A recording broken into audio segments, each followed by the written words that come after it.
Hello everyone, नमस्कार। Action study में आपका स्वागत है। दोस्तों, आज हम बात करेंगे Chhattisgarh state power holding company limited के अंतर्गत जो भर्ती होना है परिचारक लाइनमैन के पद पर, उसके बारे में मैं आपको डिटेल से जानकारी दूंगा। और इस भर्ती के अंतर्गत क्या क्या आवश्यक शर्तें हैं, जैसे कि मूल निवास के संबंध में, और परिचालक लाइन का क्या दायित्व है, क्या काम होगा, और सैलरी कितनी होगी, और फिर आयु सीमा क्या है इसमें डालने के लिए, शैक्षणिक योग्यता क्या है, और इसके लिए आरक्षण क्या है, आरक्षण में कितनी छूट है, इस बारे में मैं डिटेल से आपको जानकारी दूंगा। और फिर सबसे बड़ी बात है कि इसके लिए आवेदन कैसे करें तो ये भी जानकारी मैं आपको दूंगा। फिर आवेदन के लिए कितना शुल्क लगेगा, ये जानकारी मैं दूंगा आपको। और इसकी अंतिम तिथि कब है इसमें आवेदन करने का, और चयन प्रक्रिया क्या है, किस प्रकार से इसके अंतर्गत जो परिचारक की पद की भर्ती होना है उसमें चयन किस प्रकार होगा, और इसके अंतर्गत जैसे कोई अनुबंध क्या कुछ या अनुज्ञप्ति है या सुरक्षा निधि कुछ जमा करना पड़ता है, इसके बारे में भी मैं आपको जानकारी दूंगा। और इस प्रकार से जो अन्य शर्तें होंगे इस बारे में आपको मैं डिटेल से जानकारी दूंगा। दोस्तों, सबसे पहले अगर आपने हमारे चैनल को सब्सक्राइब नहीं किया है तो सब्सक्राइब कर ले और बेल आइकन को जरूर दबाएं, ताकि आपको ऐसे ही महत्वपूर्ण वैकेंसी से संबंधित नोटिफिकेशन आपको मिलती रहे और आपको फायदा होते रहे। तो चलिए चलते हैं कि आखिर इस Chhattisgarh state power holding company limited में जो भर्ती 2021 में होना है उसकी क्या क्या शर्तें हैं और क्या क्या आवश्यकताएं हैं। तो चलिए दोस्तों चलते हैं। तो सबसे पहले बात करते हैं Chhattisgarh state power holding company limited, जो कि इसका जो अधिसूचना है 12 अगस्त को जारी हुआ था। और इसमें जो भर्ती होना है वह संभाग के हिसाब से है। तो जैसे कि यहाँ पर जैसे कि बता रहा हूँ, तो एक संभाग में है 162 भर्ती है, मतलब 3 क्षेत्र में बांटा गया है छत्तीसगढ़ को। इसके अंतर्गत पहले क्षेत्र में 162 परिचारक की भर्ती होना है। दूसरे में 1200 परिचारक की है, जिसमें यहाँ पर ये रायपुर, बिलासपुर, रायगढ़, दुर्ग, राजनांदगांव क्षेत्र है। और बाकी जो क्षेत्र है उसके अंतर्गत मैं वेबसाइट के माध्यम से आपको बताऊंगा कि कौन से क्षेत्र में कौन कौन सा एरिया, कौन कौन सा जिला शामिल है, ये आपको मैं बताऊंगा। फिलहाल तो मैं बता देता हूँ कि यहाँ पर 3 क्षेत्रों के अंतर्गत भर्ती होगा। इसमें पहले एक में है 162 पद, एक दूसरे में है 1200 पद, और तीसरे में है 138 पद। तो सबसे पहले देखते हैं कि जो Chhattisgarh state power distribution company limited के अंतर्गत भर्ती होना है, जिसकी अंतिम तिथि है 21/8/2021। तो सबसे पहले मैं आपको क्षेत्र बता देता हूं कि कौन कौन सा क्षेत्र के अंतर्गत भर्ती होना है। तो सबसे पहले वेबसाइट पर चलते हैं जहां पर भर्ती होना है। तो सबसे पहले वेबसाइट देखते हैं। तो वेबसाइट है cspc.coe.in। फ्रेंड्स, आपको नौकरी चाहिए, अगर आप इच्छुक हो करने के, तो आप इस वेबसाइट को cspc.coe.in को नोट कर लें, क्योंकि अगर आपको इस पद के लिए आवेदन करना है तो ये आपके लिए बहुत इंपॉर्टेंट है और इसको आपको नोट कर लेना चाहिए। तो इसका वेबसाइट क्या है? cspc.coe.in। तो इसमें हम चलते हैं।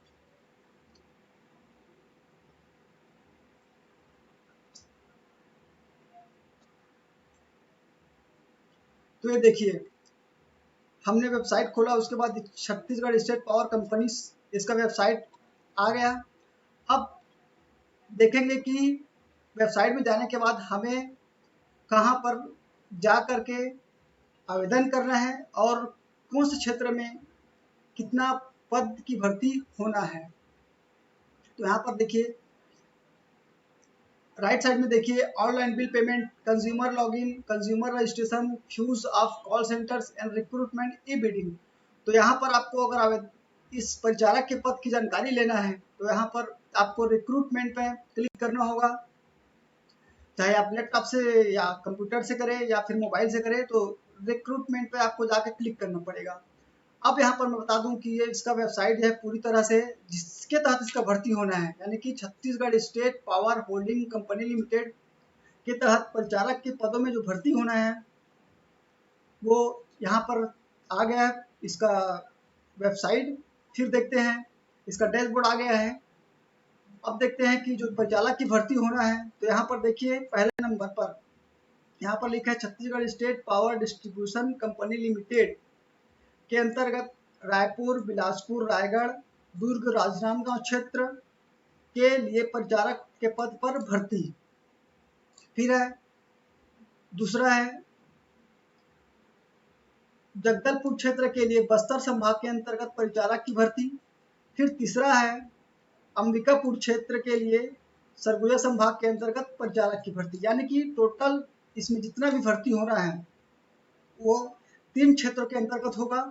इसमें से पहला क्षेत्र है रायपुर, बिलासपुर, रायगढ़, दुर्ग, राजनांदगांव क्षेत्र, और दूसरा है जगदलपुर क्षेत्र के अंतर्गत बस्तर संभाग, और अंबिकापुर क्षेत्र के लिए सरगुजा संभाग के अंतर्गत इसका भर्ती होना है। अब यहाँ पर हमें अगर जिस भी क्षेत्र में फॉर्म अप्लाई करना है, आवेदन भरना है, तो हम यहाँ पर देखेंगे कि जैसे रायपुर, बिलासपुर, रायगढ़, दुर्ग, राजनांदगांव क्षेत्र के अंतर्गत यहाँ ये इसके लिए है विज्ञापन, advertisement, click here to view details advertisement and apply online. तो हमें यहाँ पर जाना होगा जैसे इस क्षेत्र के बारे में जानकारी लेना है तो। और फिर इसी प्रकार से जो जगदलपुर क्षेत्र के लिए है, बस्तर संभाग के अंतर्गत है, उसके लिए अगर हमें जानना है तो हमें यहाँ पर क्लिक करना होगा इस 2 रो में। उसी प्रकार से अंबिकापुर क्षेत्र के लिए सरगुजा संभाग के अंतर्गत देखना है तो हमें यहाँ पर देखना होगा।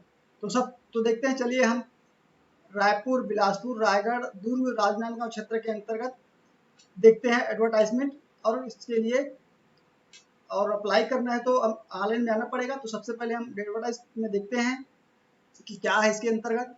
तो मैंने यहाँ पर क्लिक कर दिया एडवर्टाइजमेंट में, यहाँ पर देखिए घूम रहा है।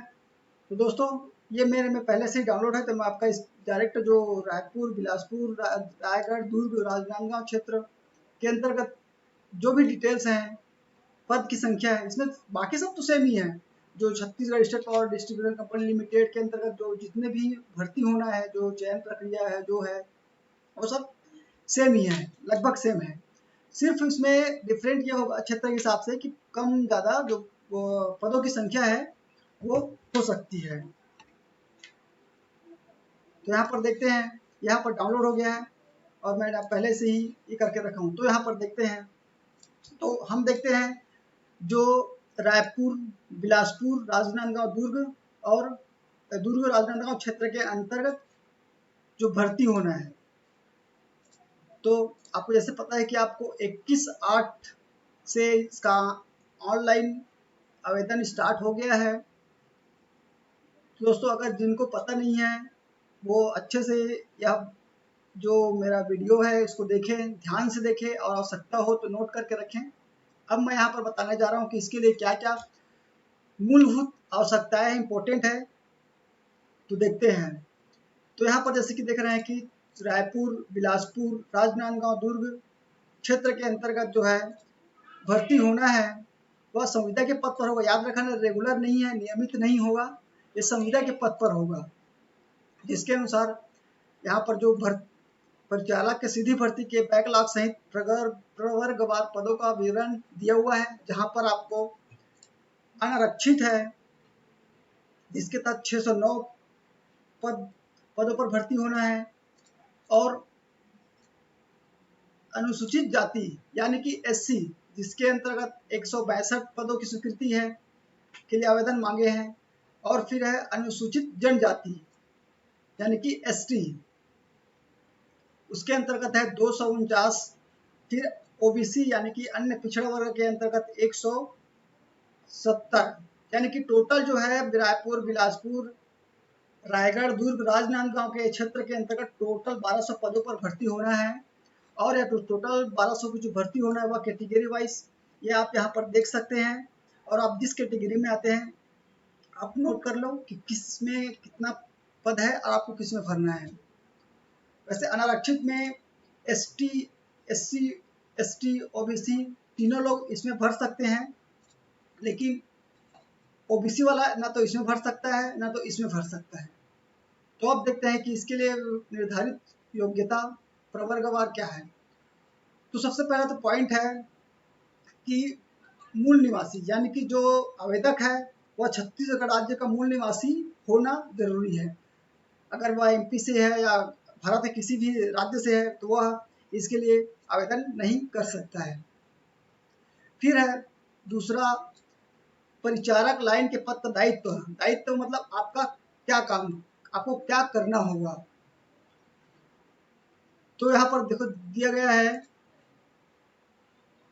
तो परिचालक के पद पर नियुक्ति कार्मिक को परिचारक श्रेणी 1, 2 एवं लाइन सहायक श्रेणी के 1, 2 को आवंटित कार्यों में आपको सहायता के साथ साथ विद्युत वितरण प्रणाली के निर्माण एवं रखरखाव से जुड़े सभी मैदानी कार्य करने होंगे। यानी जैसे जो ग्राउंड लेवल पर जितने भी कार्य होते हैं विद्युत वितरण प्रणाली से, वो कार्य आपको करना होगा।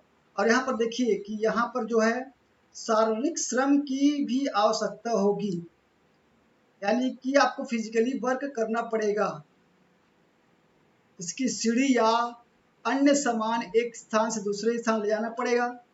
बिजली के खंभे खड़े करने हेतु गड्ढा खोदना, गड्ढे खंभे पर चढ़ना, उपकरणों को लगाना, लाइन रखरखाव से जुड़े और सभी मैदानी कार्य सम्मिलित होंगे। तो यहाँ पर तो देख लीजिए दोस्तों आराम से, इसमें क्या क्या है। आपको शारीरिक श्रम करना पड़ेगा, आप सोच सकते होगे है ना, जो भी है। तो जैसे कि यहाँ पर दिखा दिया मैं, सीढ़ी में चढ़ना होगा है ना, अन्य सामान एक स्थान से दूसरे स्थान ले जाना पड़ेगा आपको, बिजली के खंभे में आपको चढ़ना पड़ेगा, गड्ढा खोदना पड़ेगा आपको, खंभे में भी चढ़ना पड़ेगा, उपकरणों को और चढ़कर उस पर उपकरणों को लगाना पड़ेगा। और इस प्रकार से जो है लाइन रखरखाव से जो भी ग्राउंड लेवल का काम है वो आपको करना पड़ेगा। और तो है जो काम पाली यानी कि शिफ्ट में भी कार्य करना हो सकता है। और कार्य की, और यहाँ पर सबसे इम्पोर्टेंट बात है कि जो कार्य है जैसे कि गड्ढे खोदना है, खंभे में चढ़ना है, उपकरणों को लगाना है और रखरखाव से जुड़े मैदानी जो भी करना है, तो उसमें तो फिजिकल वर्क है, खंभे को आपको खंभे में भी चढ़ना पड़ेगा। तो इसलिए इस को कार्य की प्रकृति को देखते हुए इसमें महिला और जो दिव्यांगजन यानी कि जो विकलांग है वो इसके लिए अपात्र है। जो ऐसे आप याद रखें, इसमें महिला और जो विकलांग है इसमें आवेदन नहीं कर सकते, यानी कि इसमें विकलांग के लिए कोई आरक्षण की सुविधा नहीं है। फिर देखते हैं तीसरा पॉइंट, स्टाइपेंड, यानी कि जो आपका सैलरी होगा, जो एक ग्रेड होता है, एक लेवल होता है कि इतने के बीच आपका सैलरी होगा, उसके हिसाब से आपका सैलरी जो होगा 14,800 से 3,300 पे मेट्रिक के हिसाब से होगा। और आपकी जैसी नियुक्ति होती है तो वो परिवीक्षा पर की जाएगी, यानी कि 1 साल का आपकी परिवीक्षा होगी जिसमें आपको जो वेतन मिलना है उससे थोड़ा कम मिलेगा, लेकिन जैसे जैसे आप बढ़ते जाएंगे उसके हिसाब से आपकी वेतन बढ़ते जाएंगे। जैसे कि यहाँ पर दिया है प्रथम वर्ष में पद के वेतन मान के न्यूनतम का 70% मिलेगा, यानी कि आपका जो सैलरी मान के चलिए 10,000 है तो 10,000 में से आपको 7,000 मिलेगा। और दूसरे वर्ष में आपको मिलेगा सैलरी का पद के वेतन का न्यूनतम का 80%, यानी कि जैसे 10,000 आपका न्यूनतम वेतन है तो आपको 8,000 मिलेगा। और तृतीय वर्ष में यानी कि परिवीक्षा अवधि के तृतीय वर्ष में वेतन का न्यूनतम 90% मिलेगा, यानी कि आपका 10,000 सैलरी है तो आपको 9,000 मिलेगा सैलरी। तो इस प्रकार से परीक्षा अवधि में उपरोक्त मूल वेतन पर अन्य भत्ते कंपनी के नियमित सेवक की तरह प्राप्त होंगे। यानी कि जो परीक्षा अवधि आपका जो 3 साल का परीक्षा अवधि है उसमें आपको जो वेतन है अन्य और जो अन्य है कंपनी के जो नियमित सेवक के उन्हीं की तरह प्राप्त होगा। और फिर जो है परीक्षार्थी की जो अन्य सेवा शर्तें पावर कंपनी के परिपत्र क्रमांक ये अलग जो वेबसाइट है उसमें डाला है, इसको आप देख सकते हैं। ये पत्र क्रमांक 786/5/4/21 के अधीन होगा। यानी कि ये जो लेटर आप जो अभी वेबसाइट में आपको बताया, जैसे कि यहाँ पर है ये वेबसाइट है मैं आपको बताया हूँ, यहाँ पर आप जाके वो जो 786 है पत्र क्रमांक उसको आप देख के सर्च मार सकते हैं या इसमें क्या क्या और अतिरिक्त इंफॉर्मेशन है। अब फिर देखते हैं चौथा पॉइंट है जो भर्ती का शर्त है, तो उसमें है आयु सीमा। आयु सीमा है, जो आयु सीमा की गणना जो है दिनांक 1/1/2021 के आधार पर की जाएगी। यानी कि 1 जनवरी 2021 के आधार पर आपकी जो न्यूनतम आयु है 18 वर्ष होना चाहिए। उससे कम होता है यानी कि 1 जनवरी 2021 के आधार पर अगर आपका आयु एक दिन भी कम हो रहा है 18 साल होने में, तो आप इसमें आवेदन नहीं कर सकते, से याद रखें। तो इसलिए इसका न्यूनतम आयु जो है क्या है 18 वर्ष है। अब फिर यहाँ पर जो है अधिकतम आयु की बात करें तो अधिकतम आयु है अनारक्षित के लिए है 40 वर्ष और एससी के लिए है 45 वर्ष, एसटी के लिए है 45 वर्ष और ओबीसी के लिए भी 45 वर्ष है। तो इस प्रकार से आयु सीमा है 18 वर्ष है जो 1 जनवरी 2021 के आधार पर गणना होगा। और इस प्रकार से जो है अनारक्षित के लिए 40 साल है, अधिकतम आयु एससी के लिए 45, अनुसूचित जनजाति के लिए 45 और अन्य पिछड़ा वर्ग के लिए 45 है। तो यहाँ पर फिर देखते हैं शैक्षणिक योग्यता। शैक्षणिक योग्यता है तो इसमें शैक्षणिक योग्यता की बात करें तो जो इसके अंतर्गत छत्तीसगढ़ माध्यमिक शिक्षा मंडल, छत्तीसगढ़ राज्य ओपन स्कूल, केंद्रीय शिक्षा बोर्ड यानी कि सीबीएसई, भारतीय माध्यमिक शिक्षा परिषद आईसीएसई या अन्य जो समकक्ष मंडल बोर्ड से जो परीक्षा पास किए हैं, जो उत्तीर्ण हुए हैं और कौन से क्लास तक 10वीं उत्तीर्ण हुए हैं, वो इसके लिए आवेदन कर सकते हैं। यानी कि यहाँ पर जो ओपन से पास हुए हैं वो भी इसके लिए आवेदन कर सकते हैं। और बशर्ते कि जो है यहाँ पर जो जितने भी बोर्ड है मंडल है उसके अंतर्गत आपको 10वीं उत्तीर्ण होना अनिवार्य है जिस दिन आप इसके लिए आवेदन कर सकते हो। यानी कि जैसे 20 तारीख का अंतिम तिथि है तो उस तिथि तक आप 10वीं पास आपको होना जरूरी है। ऐसा नहीं कि आप 10वीं क्लास में है तो इसके लिए आवेदन कर सकते हैं, नहीं, आपको 10वीं उत्तीर्ण होना अनिवार्य है। फिर देखते हैं छठा पॉइंट है आरक्षण, रिजर्वेशन।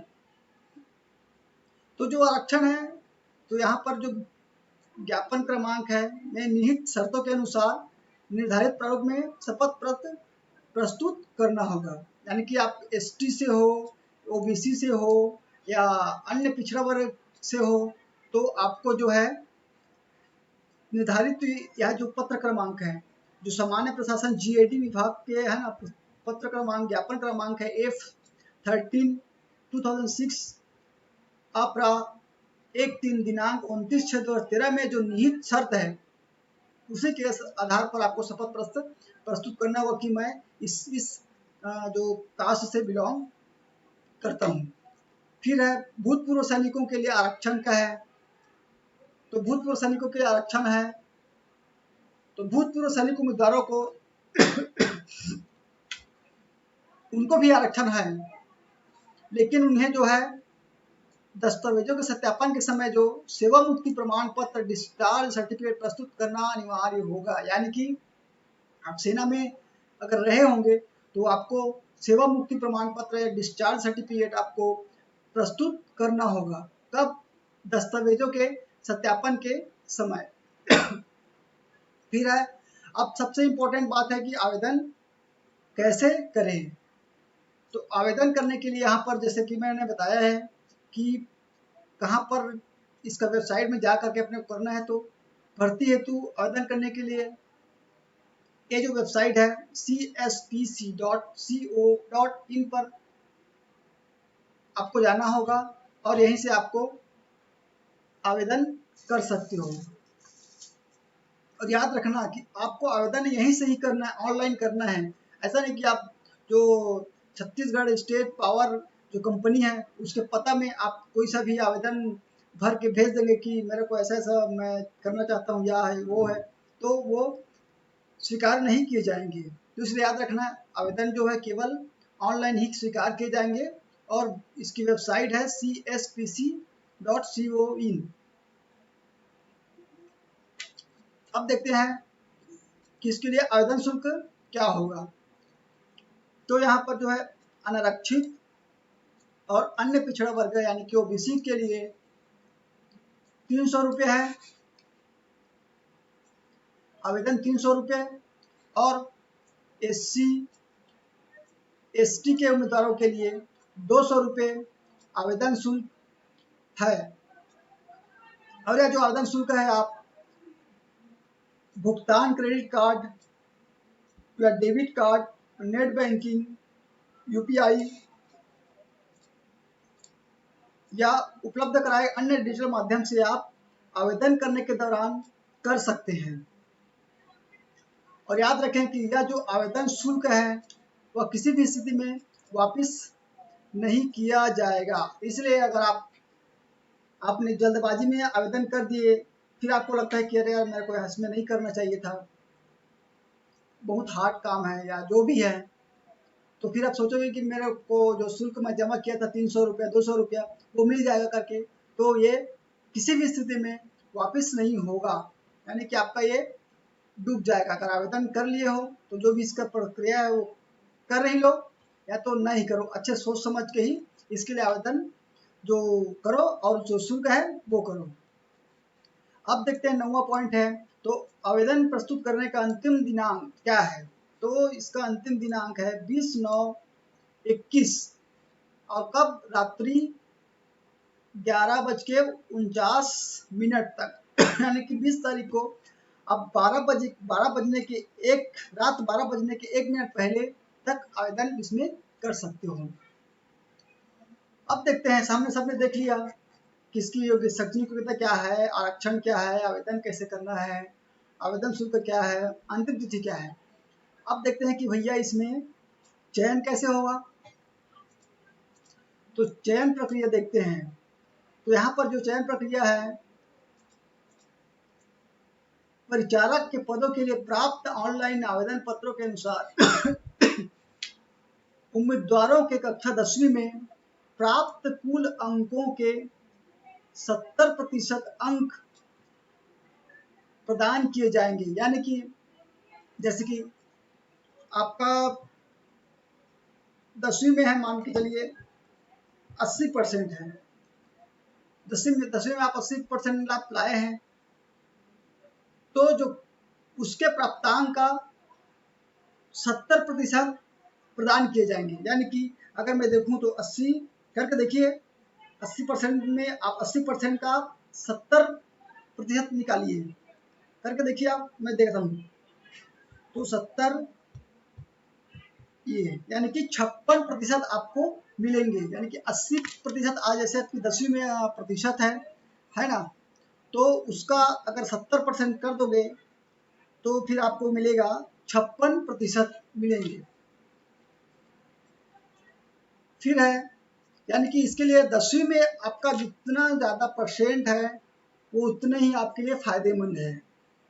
इसकी आपका 90% है तो 90% में आपका हो जाएगा 70% में 63% आपको अंक प्रदान किए जाएंगे। इसके अलावा अगर आपको Chhattisgarh state power distribution company limited में लाइन परिचारक के पद पर हो कार्यरत हो उन्हें छत्तीसगढ़ अनुज्ञापन मंडल विद्युत छत्तीसगढ़ शासन से सिरोपरि विद्युत अनुष्ठान की लाइसेंस प्राप्त हो, उन्हें अंतिम दिनांक के आधार पर कार्य अनुभव की गणना करते हुए अगर 1 से 3 साल तक आप कार्य किए हो तो आपको 20 अंक बोनस दिया जाएगा, और इसी प्रकार से अगर आप 3 साल से अधिक काम किए हो तो आपको 30 अंक बोनस दिया जाएगा। यानी कि 1 से 3 साल तक 20 अंक दिए जाएंगे, और 3 साल से अधिक है कितना भी हो तो आपको 30 अंक बोनस दिया जाएगा। लेकिन इसके लिए एक शर्त है। क्या शर्त है? तो लाइन परिचारक संविदा कर्मी निर्धारित अनुभव प्रमाण पत्र अपने संभागीय कार्यालय से प्राप्त कर सकते हैं। यानी कि जो आप जैसे यहाँ पर दिखा है छत्तीसगढ़ अनुज्ञापन मंडल विद्युत छत्तीसगढ़ शासन से सिरोपरि विद्युत अनुष्ठान की जो लाइसेंस है, जो अनुभव प्रमाण पत्र है, वो कहाँ मिलेगा आपको? जो आपके संभागीय कार्यालय है वहां से मिलेगा।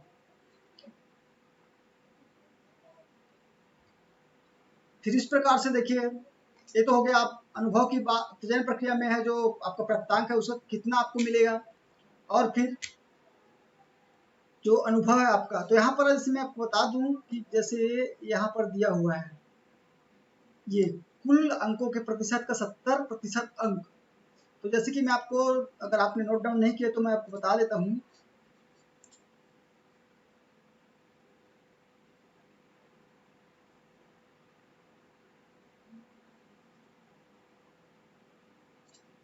ये मैं आपको बताता हूँ कि उसका गणना कैसे होगा। जैसे कि मान के चलिए आपका 10वीं में 80% है, ये है ना 80%, ये आपका 80% आप 10वीं में लाए हैं, तो फिर इसका कैलकुलेशन कैसे होगा?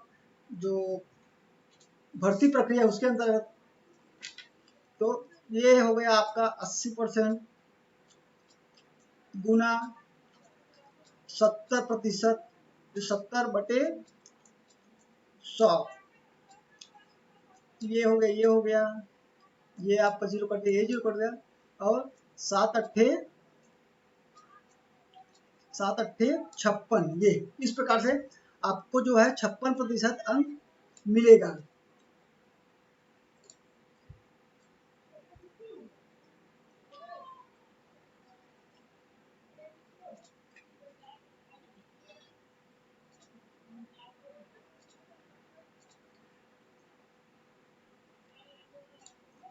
फिर इसी प्रकार से बताता हूं आपको। मान के चलिए किसी का 70% ही है 10वीं में, है ना, तो 70% है तो आपको इसका 70 गुना 70% के हिसाब से गणना होगा, है ना। आपको मतलब वेटेज है, इसको बोलते हैं वेटेज। आपके जो प्राप्तांक है उसका 70% का वेटेज देंगे। तो यहाँ पर फिर मैं आपको बता देता हूँ, ये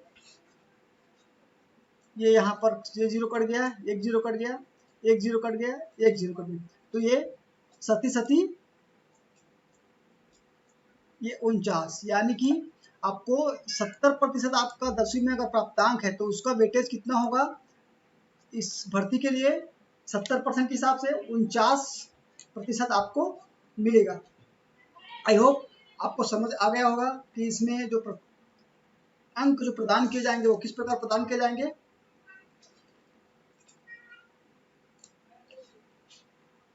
फिर आगे देखते हैं इसमें क्या है।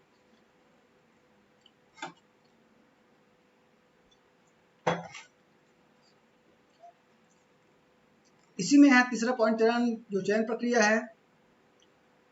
तो जैसे कि मैं बता दिया कि उम्मीदवारों के कक्षा 10वीं में प्राप्त कुल अंकों के प्रतिशत का 70% अंक, और जो उसका दूसरा पॉइंट है ये वाली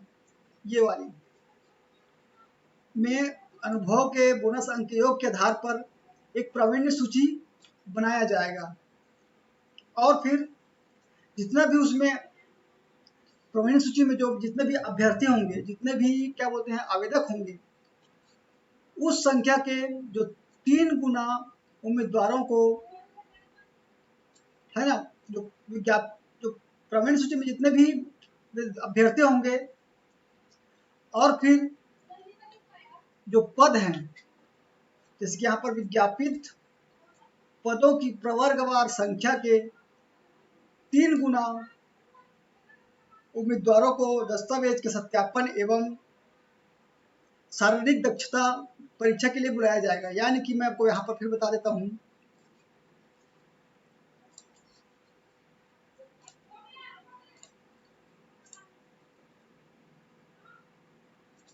ये जैसे कि एक पद है, आसानी से बताता हूँ, एक पद है तो उसके लिए 3 उम्मीदवारों को बुलाया जाएगा। 10 है तो 30 उम्मीदवारों को बुलाया जाएगा दस्तावेज सत्यापन के लिए, और 30 है तो आपको बुलाया जाएगा 90।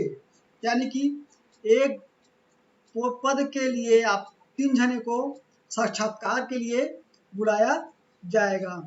आई होप आप समझ गए होंगे। अब आगे बढ़ते हैं। दस्तावेजों के सत्यापन में पात्र का उम्मीदवारों की शारीरिक दक्षता परीक्षा ली जाएगी। यानी कि शारीरिक दक्षता, आपका फिजिकल टेस्ट होगा, जैसे कि पुलिस वाले में हो, पुलिस की भर्ती जो होती है उसमें जो फिजिकल टेस्ट होता है उसके अनुसार आपका शारीरिक दक्षता है, जो फिजिकल टेस्ट वो होगा। फिर है, अब शारीरिक दक्षता परीक्षा के पूर्व उम्मीदवार की प्रारंभिक तौर पर स्वास्थ्य परीक्षण किया जाएगा। तो देख लो बाबा, अगर आपको कुछ प्रॉब्लम होगा, कोरोना होगा, तो फिर आप इसमें शामिल नहीं हो सकते। इसलिए जिस समय आपका फिजिकल टेस्ट होना है, जिस दिन आपको होना है उसके एक हफ्ता पहले या 10 दिन पहले आप अपने आप को पूरी तरह से स्वस्थ कर लो। आपको सर्दी खांसी जो भी जुकाम उकाम है वो आप अच्छे से स्वस्थ हो जाओ, क्योंकि अगर आपका जो स्वास्थ्य परीक्षण होगा ऑन द स्पॉट, तो फिर अगर आपको कुछ है तो वो आपको वहीं से घर भेज दिया जाएगा और आपका फिजिकल टेस्ट भी नहीं होगा। देखो यहाँ पर लिखा भी है कि उक्त परीक्षण में योग्य पाए जाने पर ही उम्मीदवारों को शारीरिक दक्षता परीक्षा में सम्मिलित किया जाएगा। यानी कि आप स्वस्थ रहेंगे तभी आपको जो फिजिकल टेस्ट है उसमें आपको शामिल किया जाएगा। फिर नेक्स्ट पॉइंट है, शारीरिक दक्षता परीक्षा उम्मीदवार के स्वयं जोखिम पर ली जाएगी। यानी कि आप जैसे कि भर्ती होने जाते हैं, आर्मी में भी आर्मी भर्ती होता है, तो वहाँ पर आपको एक सहमति पत्र देना होता है कि अगर इस भर्ती के दौरान मेरे को कुछ हो जाता है तो उसके लिए मैं स्वयं जिम्मेदार होऊंगा। तो इस प्रकार से यहाँ पर भी आप जाएंगे फिजिकल टेस्ट देने ना, तो वहाँ पर जो है आपको सत्यापन के समय जो सहमति पत्र प्रस्तुत करना होगा। यानी कि आपको फिजिकल टेस्ट के दौरान जैसे कि बताया था कि इसमें क्या क्या काम दायित्व होगा, क्या क्या काम करना होगा। जैसे खंभे में चढ़ना होगा, इधर सामान को इधर उधर ले जाना पड़ेगा। अगर आप खंभे में आपको चढ़ाने का, सीढ़ी में चढ़ाने का आपको टेस्ट लेंगे, अगर आप सीढ़ी से गिर गए, खंभा से गिर गए और कुछ हो गया, आपको या मर गए या कुछ फ्रैक्चर हो गया हाथ पर, जो भी है फिजिकली आपका डैमेज हो गया, तो फिर उसके लिए आप स्वयं जिम्मेदार होगा, आप खुद जिम्मेदार होंगे। और उसके लिए आपको पहले सहमति पत्र देना होगा कि भैया मैं अगर मेरे को टेस्ट के दौरान कुछ हो जाता है, मेरा फिजिकल कोई डैमेज होता है या मेरी मौत भी हो जाती है, तो इसके लिए मैं स्वयं जिम्मेदार रहूंगा। ऐसा एक आपको सहमति पत्र प्रस्तुत करना होता है। और याद रखें कि जो शारीरिक दक्षता है इसमें कोई अंक आपको नहीं दिया जाएगा। ये सिर्फ जैसे कि जो इस काम का दायित्व है, जैसे कि आपको मैं यहाँ पर याद दिला दूँ, ये दायित्व है कि आपको सीढ़ी या अन्य सामान एक दूसरे स्थान पर ले जाना है, बिजली के खंभे पर आपको खड़े करने तो गड्ढा खोदना है, खंभे पर चढ़ना है, अन्य उपकरणों को लाना है, लाइन रख रखाव है, न कि लाइन का विद्युत का कार्य है, अचानक कोई करंट लग गया आपको, तो ये सब चीज़, क्योंकि आपको वहाँ पर फिजिकल टेस्ट होगा ना, तो फिर आपको ये सब चीज़ करना होगा। और उस दौरान आपको कुछ हो जाता है, भगवान का ऐसा मत हो, सब जो जाएंगे बढ़िया से देंगे फिजिकल टेस्ट और आपका सिलेक्शन भी हो जाए, ये मेरी दुआ है। फिर है नेक्स्ट है शारीरिक दक्षता। तो हम यहाँ पर देखा कि जो है, अगर आप शारीरिक दक्षता परीक्षा देने जाएंगे तो आपको सहमति पत्र प्रस्तुत करना होगा, तभी आप उसमें शामिल हो सकते हैं। फिर नेक्स्ट है शारीरिक दक्षता परीक्षा केवल आहरकारी परीक्षा है, किंतु उक्त परीक्षा में आपको सफल होना अनिवार्य है। यानी कि जो फिजिकल टेस्ट है यह आपको करना ही करना है, इसके बिना आप अनिवार्य जो है आपका परिचारक के पद पर सिलेक्शन नहीं हो सकता, और इसलिए आपको इसमें सफल भी होना है। अगर आप सीढ़ी में चढ़ते चढ़ते नहीं चढ़ पाए, खंबे में चढ़ते चढ़ते नहीं चढ़ पाए, तो फिर आपको असफल माना जाएगा और आपको जो इसे पद की दौड़ है इससे आपको बाहर कर दिया जाएगा। और यहाँ पर सबसे बड़ी बात है कि यहाँ पर देखो क्या क्या आपको करना है। तो पहला है 20 मिनट में आपको सीढ़ी की सहायता से बिना 13 मीटर ऊंचे खड़े विद्युत पोल पर चढ़ने की परीक्षा। यानी कि देखिए आपको 20 मिनट में बिना सीढ़ी के, यानी कि आपको सीढ़ी कुछ नहीं यूज करना है, खंबे जो बिजली का खंभा होता है ना, पोल पर चढ़ने के लिए आपको कोई सीढ़ी का यूज नहीं करना है, और आपको 20 मिनट में 13 मीटर आपको चढ़ना है। फिर दूसरा है 15 मिनट में 25 किलोग्राम वजन की बोरी लेकर आधा किलोमीटर चलने की परीक्षा। और ये तो यार आज 25 किलोमीटर का बोरी आपको लेके चलना है, कितनी दूर, आधा किलोमीटर, और कितने समय में चलना है आधा किलोमीटर, तो 15 मिनट में। फिर है तो यहाँ पर आपको समझ आएगा कि आपको 20 मिनट में बिना सीढ़ी के बिजली के खंभे पर 13 मीटर ऊंचे पोल पर चढ़ना है। फिर 15 मिनट में आपको आधा जो है 25 किलोग्राम वजन की बोरी लेकर आधा किलोमीटर तक आपको 15 मिनट में तय करना है। फिर अगला इसका पॉइंट है जो चयन प्रक्रिया के अंतर्गत है।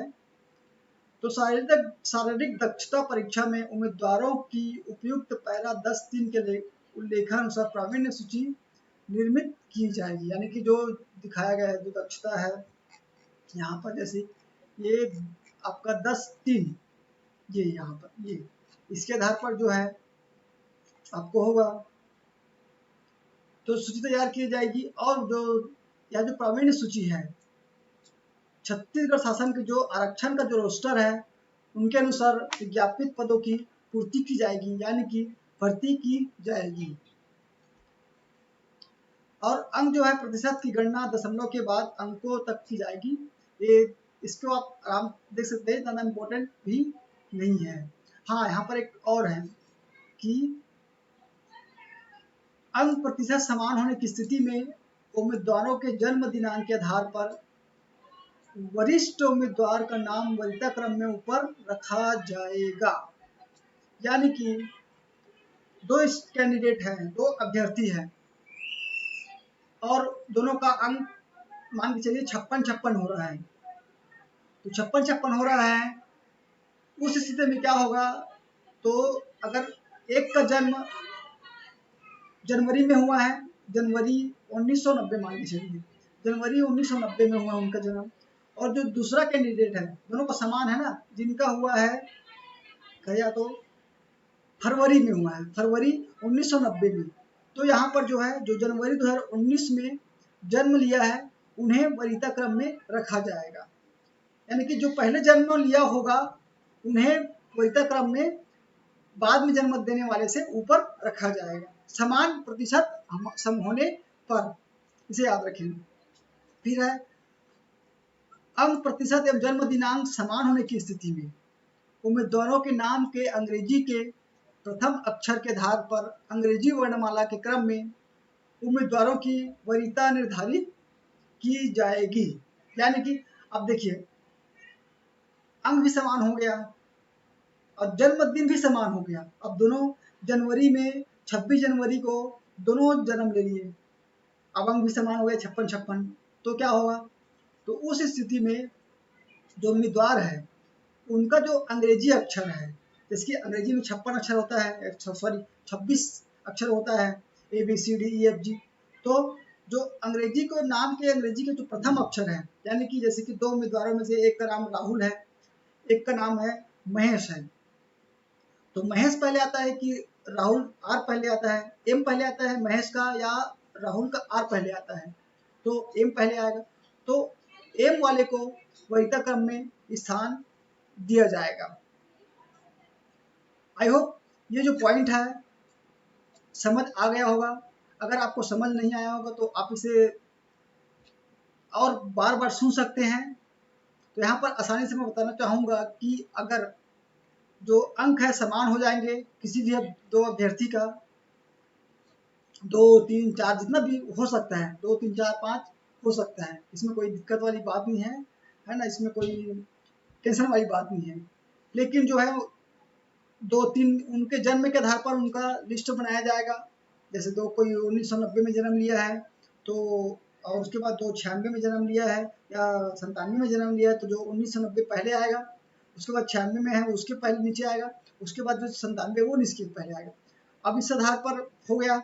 अब मान के चलिए तीनों का डेट ऑफ बर्थ अंक समान हो गया, तो उस आधार पर जो ABCD 26 अक्षर होता है ना अंग्रेजी वर्णमाला का, उस आधार पर जो वर्ड आते हैं ABCDEFG, तो उसी आधार पर जैसे ए पहले आता है तो ए वाला है तो उसका पहले जाएगा, अब बी वाले का है तो बी उसके नीचे आएगा, और सी वाला है तो वो उसके नीचे आएगा। ठीक है दोस्तों, मैं समझता हूँ कि आपको ये समझ आ गया होगा, क्योंकि ये बहुत इंपॉर्टेंट है।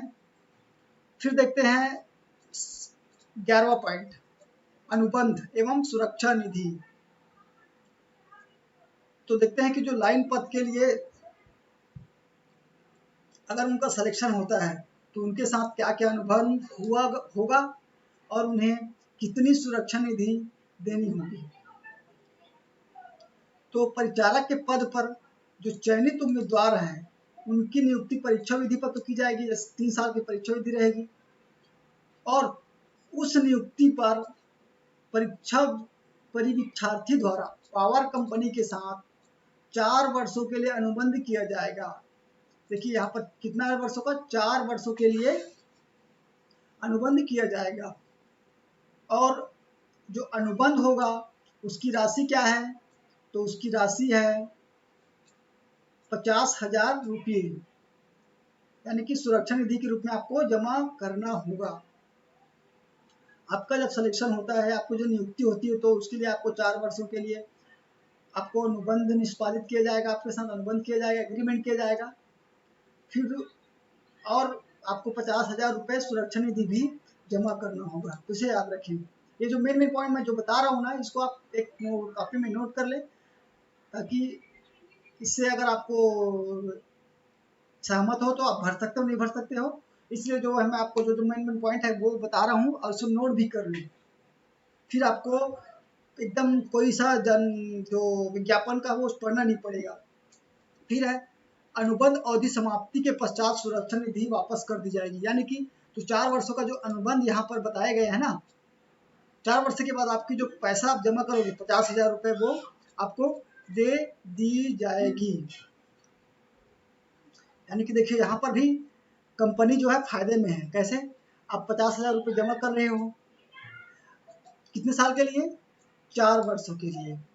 अब 4 वर्षों के लिए जब जमा कर दोगे तो 4 वर्षों का कितना ब्याज होता है? अगर आप कोई बिजनेस करते हो या किसी को उधारी देते हो तो फिर, है ना, तो वो ब्याज कौन खाएगा, किसे मिलेगा?